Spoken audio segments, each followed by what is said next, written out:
Hello tout le monde, bienvenue sur la chaîne.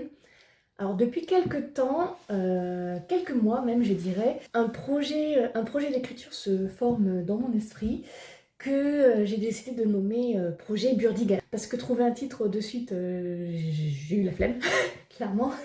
Des ébauches de personnages, des pouvoirs magiques et des idées d'intrigue se bousculent un petit peu dans ma tête, se battent un petit peu pour mon attention, et donc il est temps donc de sortir tout ça et de le mettre sur papier. À l'heure actuelle, le concept c'est Donjons et Dragons qui rencontrent Pirates des Caraïbes. Voilà un petit peu pour vous situer un petit peu ce qui se passe dans ma tête.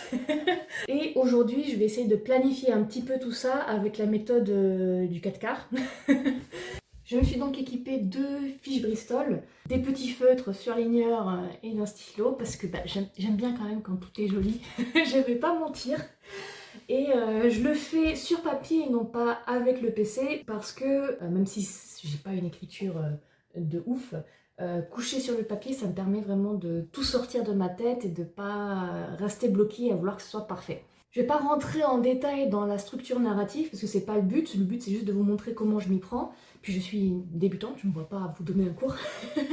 Alors j'ai déjà fait le statu quo hier, qui décrit du coup la vie de tous les jours de mes personnages. Donc il y aura deux personnages, Shalia et Talion, qui sont des jumeaux et qui sont demi-elfes, on va dire. J'utiliserai pas ce terme parce que je pense que je vais développer ça un petit peu plus. Et j'ai plus qu'à m'atteler du coup à l'élément déclencheur. Je sais déjà ce que ça va être, je vous en parlerai un petit peu.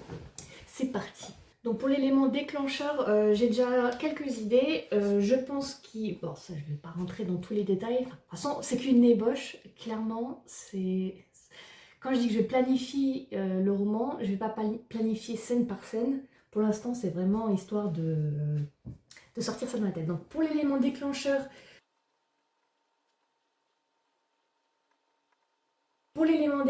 Chalia et Talion doivent aider des contrebandiers à réaliser une mission, forcément illégale. La raison, je vais la marquer, la raison c'est que Shalia a des dettes. Pourquoi est-ce qu'elle a des dettes? Elle prend des cours de musique. Oui, donc du coup, le côté Donjons et Dragons, c'est que l'archétype entre guillemets de Shalia, c'est que c'est une barde, pour ceux qui connaissent, et que du coup Talion, ce sera un roublard. Sauf que, sachant qu'ils sont malheureusement orphelins, ils n'ont pas beaucoup d'argent. Bon, Shalia, au début, elle n'est pas très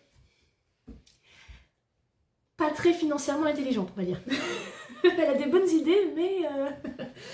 Donc, elle dépense sans compter, mais pas surtout. Les sujets donc, sur lesquels elle dépense, ça va être les apparences, donc tout ce qui va être vêtements de qualité, pour elle et pour son frère, hein, d'ailleurs, elle n'est pas égoïste dans le sens où elle va acheter que pour elle, mais elle va acheter pour elle et son frère. Soins, onguents, voilà, etc. Et aussi, elle va dépenser sans compter sur papier, encre, parce qu'elle tient un journal. Talion, il l'aide et il la laisse pas tomber parce que Talion se sent responsable d'elle. Ils sont jumeaux, mais c'est un petit peu lui qui a l'esprit pragmatique et on va dire plutôt pas timide mais réservé. Alors que Shalia va être très exubérante. C'est une barde, hein, elle est charismatique. Ils aident les contrebandiers parce que Talion il est apprenti serrurier et ça peut toujours servir quand on doit voler des choses. J'aimerais bien faire en sorte que ça ressemble à une campagne où il y a au moins 4 personnes importantes, même s'il n'y aura que les 2 points de vue des jumeaux. Le statu quo il est fait, l'interruption c'est fait, on passe au débat. La mission est pas seulement d'aller voler quelque chose. L'idée c'est que dans la ville il y a des tensions et que du coup de nombreuses factions s'affrontent et du coup ils se retrouvent un petit peu mêlés aux intrigues politiques. Le vrai débat donc c'est est-ce qu'ils s'immiscent dans les intrigues politiques. La décision ça va de soi, alors c'est une aventure donc bon, forcément se retrouver mêlés aux problèmes. Donc le truc c'est que Talion serait d'avis qu'on essaie de retourner à notre vie normale, il est sur le point de devenir compagnon et donc du coup de gagner un meilleur salaire, donc du coup de s'en sortir. Pourquoi? À définir. Alors le lancement c'est le premier point d'intrigue, donc ce qui va amener aux aventures. Il leur faut une raison de fuir, je pense. Burdigala. Burdigala du coup c'est la ville. où ça se passe au départ, d'où le projet Une fois des galas. J'ai mis leur maison chambre, parce que dans ma tête, ils louent une chambre chez l'habitant, est détruite, enfin la maison de cet habitant-là est détruite par une des factions. Voilà pour l'acte 1. Ça me paraît logique, il faut que je rajoute des détails, mais ça je le ferai hors vidéo du coup. On passe à l'acte 2. Donc voilà, donc du coup pour l'acte 2, il y a la partie monde à l'envers, où en gros les héros vont découvrir le nouvel univers dans lequel ils vont être lancés. Donc là, en l'occurrence, la vie avec les contrebandiers. Maladresse, ils vont commencer à apprendre un petit peu leur pouvoir, apprendre à se débrouiller seuls. Les enjeux, ce sera du coup tout ce qui va être partie mission et en gros tout ce qui est en rapport avec la ville et enfin, les changements dans la ville. Là, ça va être plutôt tout ce qui va être danger immédiat, où en fait on va voir le fait qu'ils sont pas du tout prêts.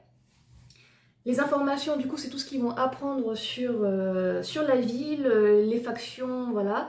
Et donc, du coup, le milieu, c'est le milieu. En gros. Donc, ce que j'ai trouvé là maintenant, c'est que du coup, il y a un changement qui va leur permettre d'avancer sur la mission principale. Là, ça va être du côté vraiment intrigue. Et au niveau des personnages et de leur évolution, Shalia réalise qu'elle a autre chose à proposer. Donc ça, je vous en parle pas.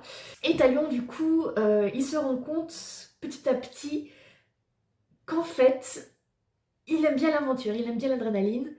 Donc voilà. Donc voilà pour l'acte 2. Et évidemment, moi je vais détailler de mon côté hors caméra.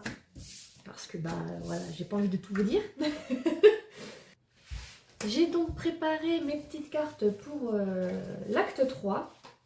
Donc il y en a 1, 2, 3, 4, 5, 6. Comparé à l'acte 2, c'est légèrement plus long. Le roman s'accélère un petit peu à ce moment-là. La réaction au milieu, donc à ce qui se passe à ce moment-là, c'est une partie où on va plutôt aller dans la descente. Donc il y a une descente au niveau émotionnel. Les émotions à vif, les émotions dévoilées aussi, c'est un passage un petit peu plus calme où il y a une verbalisation de ce qui se passe intérieurement dans les personnages. Pour cette partie-là, je pense qu'il faut que le fait que Shalia dépense son argent sans compter revienne un petit peu lui mordre les chevilles.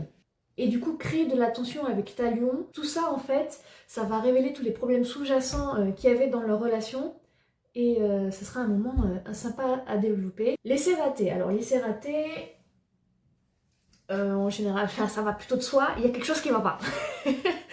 Il y a quelque chose qui rate. Et là, en l'occurrence, je pense que ce sera une mission. Ça empire, il y a des conséquences de la mission ratée. La partie le fond du trou, c'est vraiment la partie émotionnelle où les héros sont vraiment au plus mal. Alors, la pièce manquante, c'est le deuxième point d'intrigue, c'est ce qui va mener sur la dernière partie, la résolution du coup du conflit. C'est la dernière chose qui est nécessaire à avoir pour pouvoir établir le plan final. Pour l'acte 4, j'ai fait mes petites fiches encore une fois. La préparation, c'est la mise en place du plan. Préparation du bateau, du coup. Alors, l'approche, qu'est-ce que c'est? Je pense que la météo peut se dégrader, ça peut être sympa. La confrontation qui arrive juste après, donc ce sera la bataille navale pour le coup. La surprise, c'est quelque chose à laquelle ils ne s'attendaient pas. Donc, en fait, ils se rendent compte que la personne qui pensait être le grand méchant, eh bien, en fait, c'est pas le grand méchant, c'est juste un sous-fifre. Vu que c'est comme Donjons et Dragons, on va dire que c'est le premier arc, ou Pirates des Caraïbes, c'est le premier film, si vous voulez. Vous comprenez ce que je veux dire? La partie sacrifice, du coup, alors ça peut être un sacrifice émotionnel, ça peut être un sacrifice d'un objet, ça peut être le sacrifice d'une personne. Et donc du coup, après, on a la fin. La fin qui est un petit moment miroir en général avec le début, où on leur montre, on montre qu'ils n'ont pas eu ce qu'ils voulaient au début, mais qu'ils sont plus heureux de cette manière-là qu'avant. J'ai ma trame narrative. Vous aurez remarqué, le début est plus détaillé parce que j'ai plus d'idées de scènes pour l'instant. Pour être sûr de ne pas manquer la suite de l'écriture de mon roman, je vous invite à vous abonner à la chaîne. Et si vous vous intéressez au jeu de rôle, je vous invite à regarder cette vidéo, qui est du coup la vidéo unboxing de la boîte de démarrage du jeu Avatar Légende. Voilà. Sur ce, on se dit à la prochaine fois. Ciao!